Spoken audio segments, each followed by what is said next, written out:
Hi guys, how you going? It's Campbell here from Autodidactic channel, and Autodidactic of course means to be self-educated, and you want to be self-educated guys, because believe me, you do not want to be learning what these guys are trying to teach us.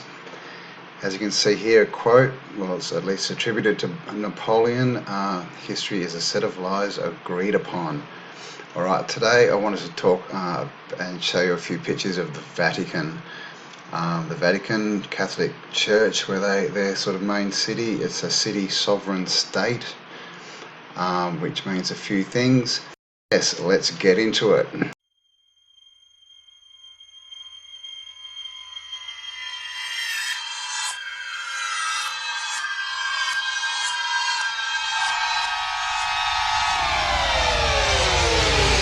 Open up your mind and let me step inside. Okay guys, welcome back. Here we go. Okay, so just to start with a bit of information on the Vatican. I like these symbols. They've always got a double key on them. I'm not sure what that means. Please let me know if you've got more info on that. Okay, so the Vatican City became an official state, so officially the Vatican City State, because of the Lateran Treaty in 1929, and it was actually Benito Mussolini, the Italian dictator, who signed that off. It's distinct from, yet under full ownership, exclusive dominion, and sovereign authority and jurisdiction. So it is distinct from, yet under full ownership, exclusive dominion, and sovereign authority and jurisdiction of the Holy See. So basically, guys, that means it's self-ruled. Okay, it's an independent city-state that rules itself and is sovereign. As you see here, city-state is a sovereign state, also described as a type of small independent country that usually consists of a single city and its dependent territories. Historically, this includes cities such as Rome, Athens, Carthage, and the Italian city-states during the Renaissance. Okay, now go away. Down here, oh God, thank you. Okay, it says the population is about 1,000, and it's the smallest state in the world, both area and population. And basically, it became so it became a city-state in 1929, but they started using it as a residence for the Pope in 1377, as far as I can find out. Okay, so now just a bit about this sovereign. Okay, because we hear a lot of talk about sovereign and being a sovereign citizen,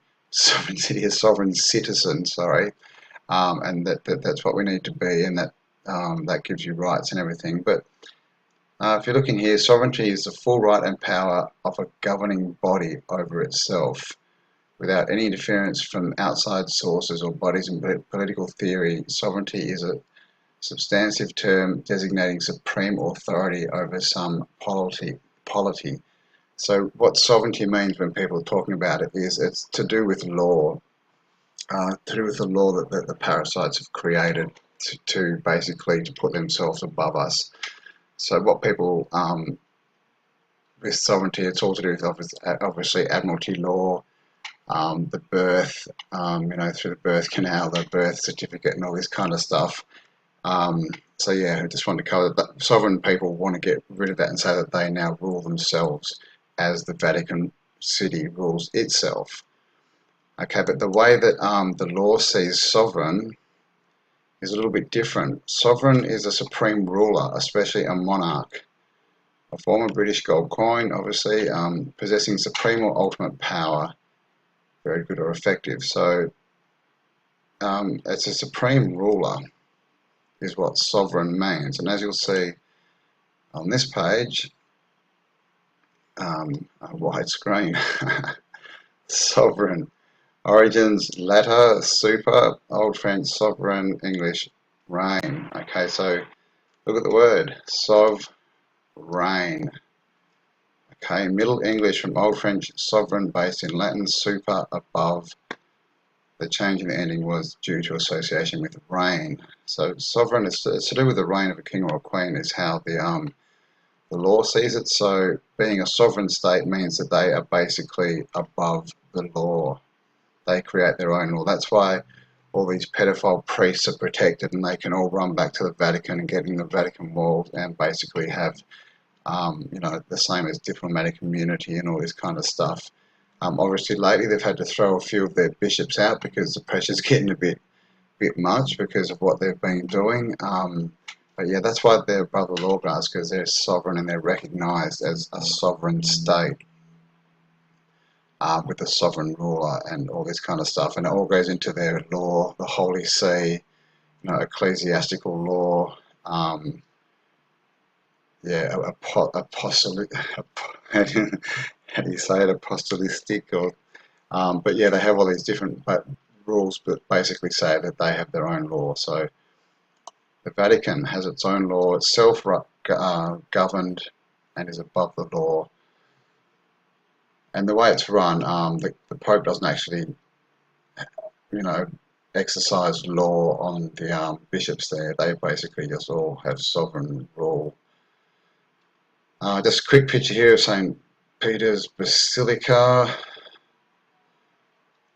Nice obelisk here in the front, which is either called the Vatican obelisk or Caligula's obelisk, because he gave it to the Vatican apparently. Sorry, my computer's being a bit slow here, guys. Okay, so just a bit more on Vatican City history. As the seat of the Catholic Church began with the construction of a basilica over St. Peter's grave in Rome in the 4th century AD. Now, St. Peter is, if I'm not mistaken, was supposed to be an apostle and the first pope. 4th century AD, that may not be correct. The area developed into a popular pilgrimage site and commercial district, although it was abandoned following the move of the papal court to France in 1309 after the church returned in 1377. Famous landmarks such as the Apostolic Palace, the Sistine Chapel and the new St. Peter's Basilica were erected within the city limits. Vatican was established in its current form as a sovereign nation with the signing of the Lateran Pax in 1929.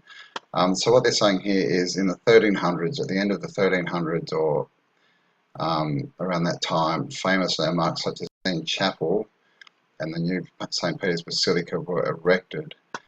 So this is basically right at the end of what's called the Dark Ages or the Middle Ages, guys. They basically went from 400 to the 4th century to the 14th century. So it's really the 300s to the 1300s. So they're saying we've come out of this 1,000 years of nothing, no records, no skills, nothing happening, everything going backwards and, you know, just decaying. And then suddenly they've built the Apostolic Palace, Sistine Chapel and St. Peter's Basilica. And wait till you see these buildings, guys.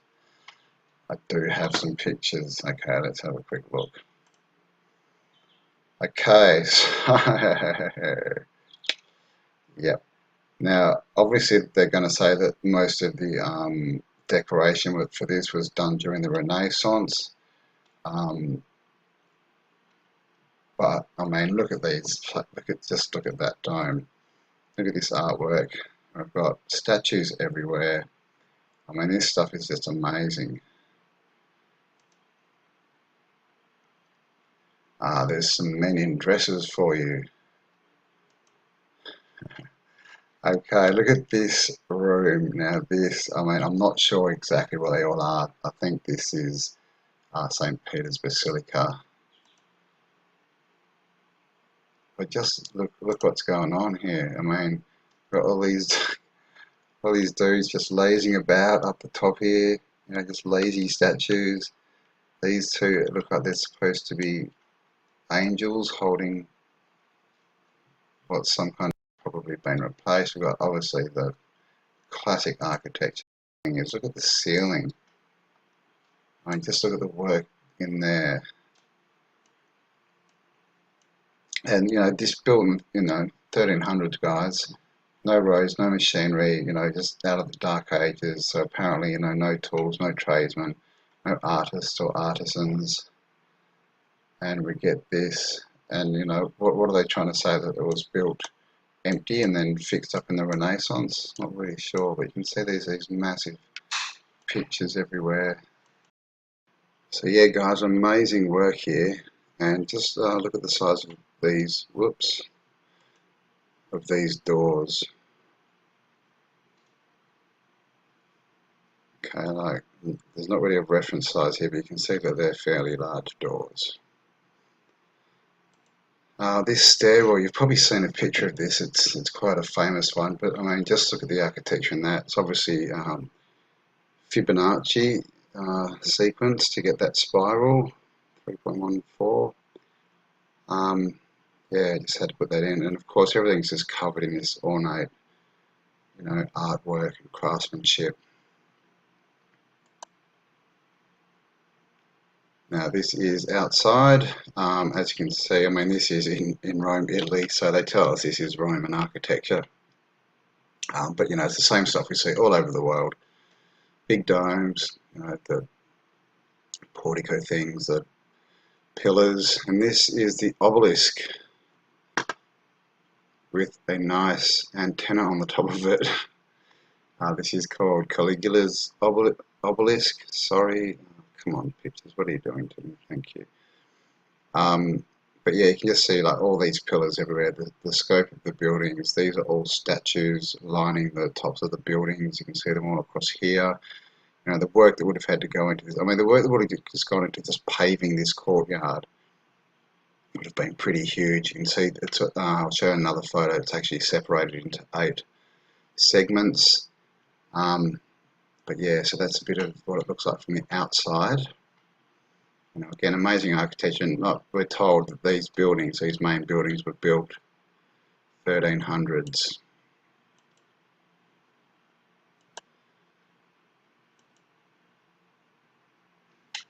Now this is one of the domes, and as you can see, I mean, just look at the work that's gone into that. So that's a bit of a small photo, didn't I? And look at this hallway, guys. I mean, look at the artwork. Every surface is covered. You can see we've got urns and busts and sculptures and stuff, on pillars the whole way up here. Every surface covered. So where did they get all this stuff from?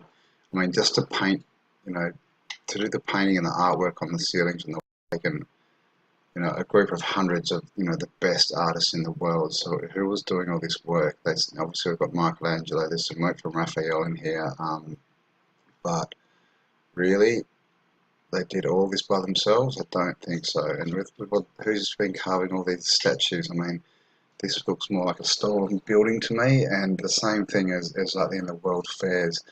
They just go and steal all the artifacts and they just lay them up and like say, yep, this is ours, we own it all now. Um, this looks like a museum, and what's a museum, right? It's a collection of stuff people have gone and found.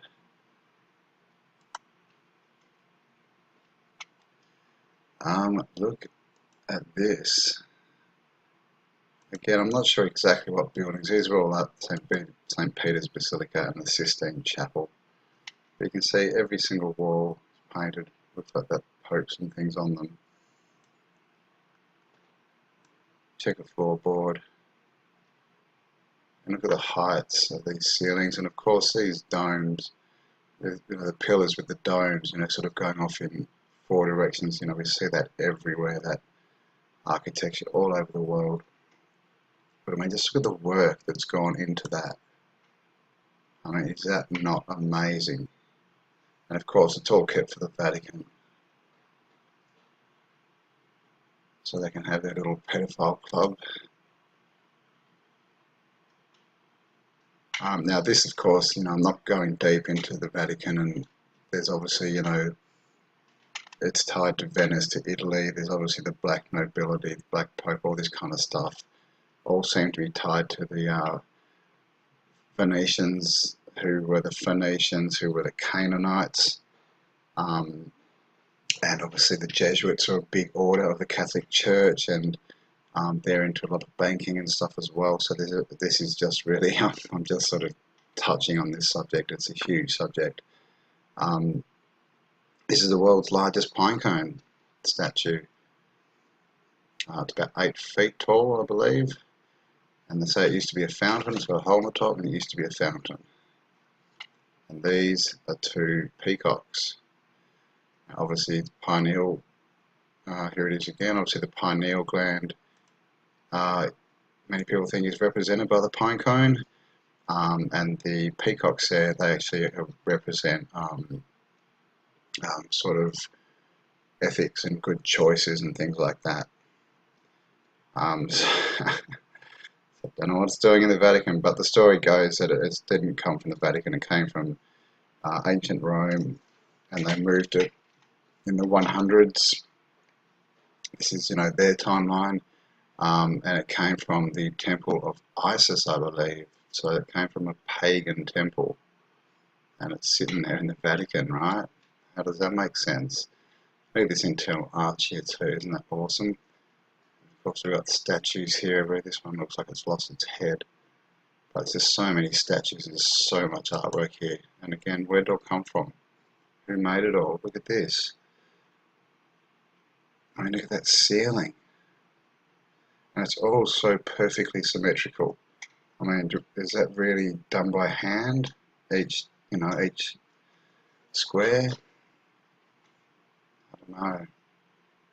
But I mean, just look at this stuff. This is sculpture, again in the Vatican. You can see the pine cone in the background there. This is a big mechanical ball coming out of another big mechanical ball. Not sure what that means, but there's I've forgotten the guy's name, but there was someone who made, I think he made 6 or 7 of these, and they're actually sort of all over the world at the moment, in different cities and countries. I found that interesting. There it is again. Okay, so this is an aerial view. Of course, you can see all the statues looking over, and this is the big, keyhole with the obelisk right in the centre. And this, you can see the lines here. This is divided into 8 sections. 8 obviously it stands for infinity. It's like the infinity symbol. It's also the Chinese symbol of good luck. I'm not sure, I'm not really up on my numerology. But I'm sure that there is some meaning there, some geomancy going on. Now this is the Sistine Chapel. My mouse will work.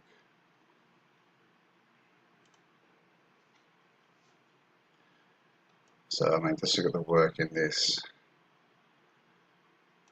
All the walls are covered with these really intricate scenes. The ceilings completely covered. And look at the architecture as well. So everything all this was painted on curved surfaces too, guys, which makes it even harder. Again, this is it. I mean, just look at this thing. It's completely covered. In the centre here, you can see this is the famous picture that we see all the time of the Sistine Chapel. This one here, the God reaching out to the man, the synapse between their fingers. And then we have like biblical stories, Adam and Eve, they're being sent out of the garden. We have someone praying, begging to God or something here.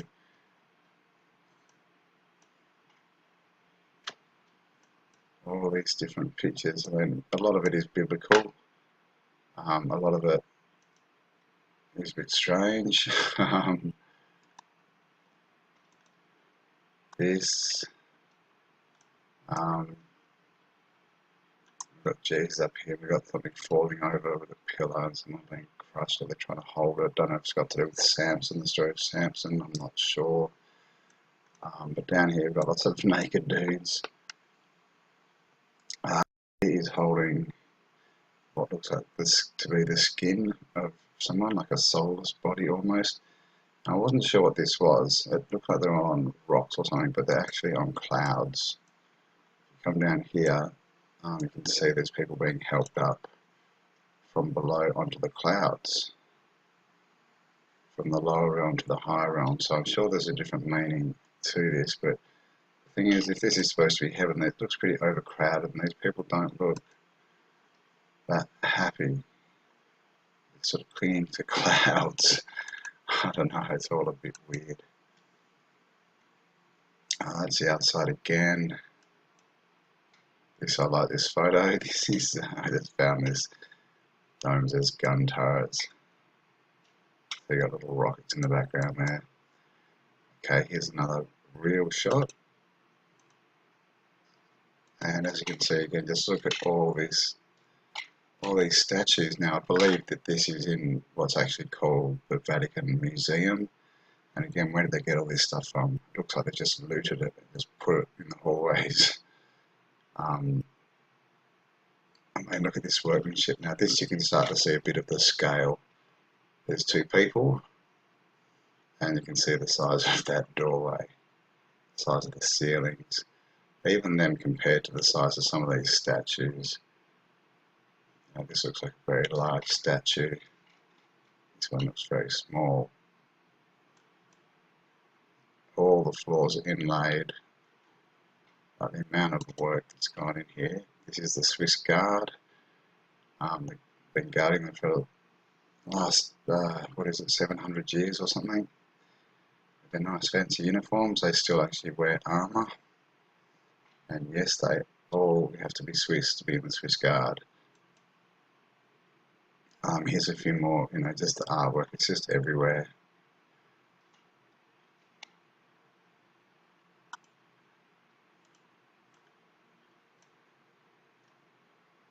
This is someone with a cross. It looks like a lady. This will be something to do with Jesus' crucifixion, but what's this? Looks like it's got a rocket string behind it. But then it kind of looks like, I don't know what, a bird, or I don't know. Jesus ascending, something like that. I'm not really sure. This is the Vatican, some of the Vatican famed library, and as you can see, the amount of books. I mean, again, just look at the roof, guys. Look at this. This is built in the 1300s, they tell us. Just coming out of the Dark Ages. Again, look at the size of this door. Why so big? If it was one of the first sort of major constructions after the Dark Ages, why and how would they go so big? I mean, now, here we go, guys. Look at this. Look at the size of these people.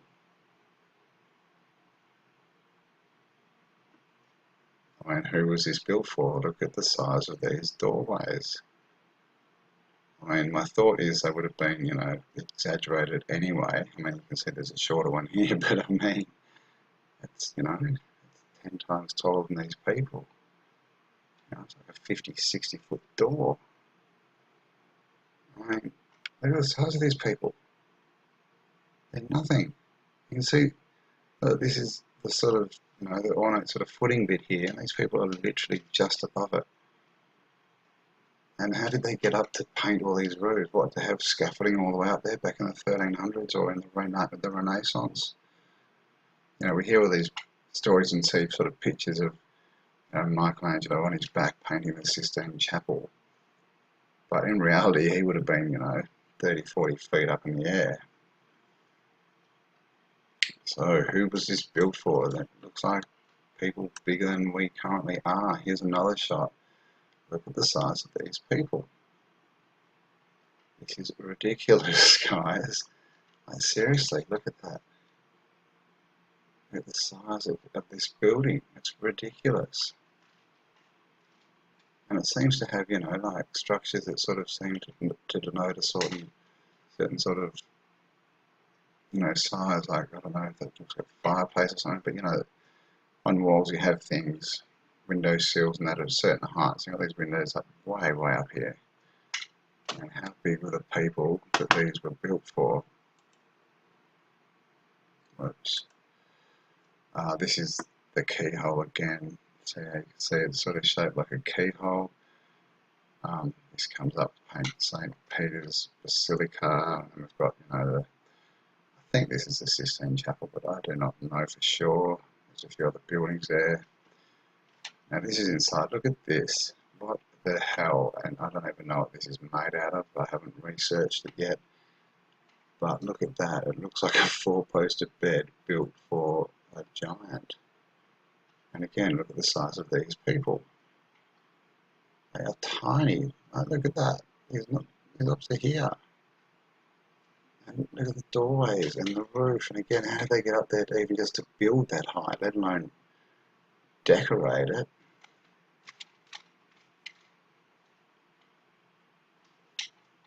I mean, really? Just so a bunch of priests could hang out and, you know, control people and steal boys and stuff.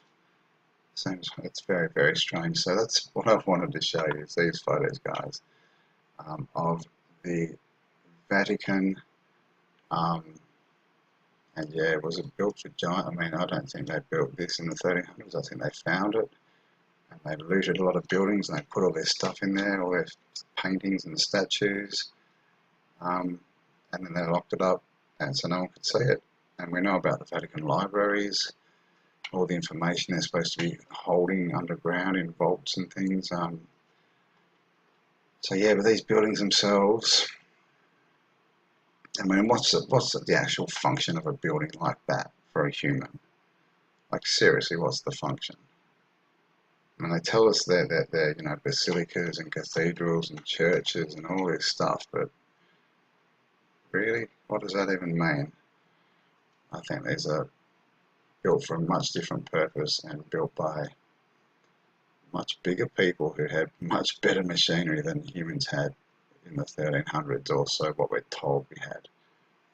Of course, the 1300s was right at the end of the 1,000 years that was written out of history due to the whole I-J replaced by one sort of controversy from Alice Flamenco. Anatoly, Flamenco. So there you go, guys. This is the Vatican. I'm going to have to do some more sort of research. This is just a skim over, just to show you the scale of what these buildings really are, and you know, the kind of stuff they've got in them. I mean, it's just built in the 1300s, guys. Alright, so I hope you enjoyed that, and as always, guys, be autodidactic, because self-education is the way forward. Please leave me a comment if you've got any more information for me on this topic. Like, share this content if you enjoy it, and subscribe. And yep, that's it, guys. So thanks for watching. Have an amazing day, and I will catch you on the next upload. Thanks for now. Bye.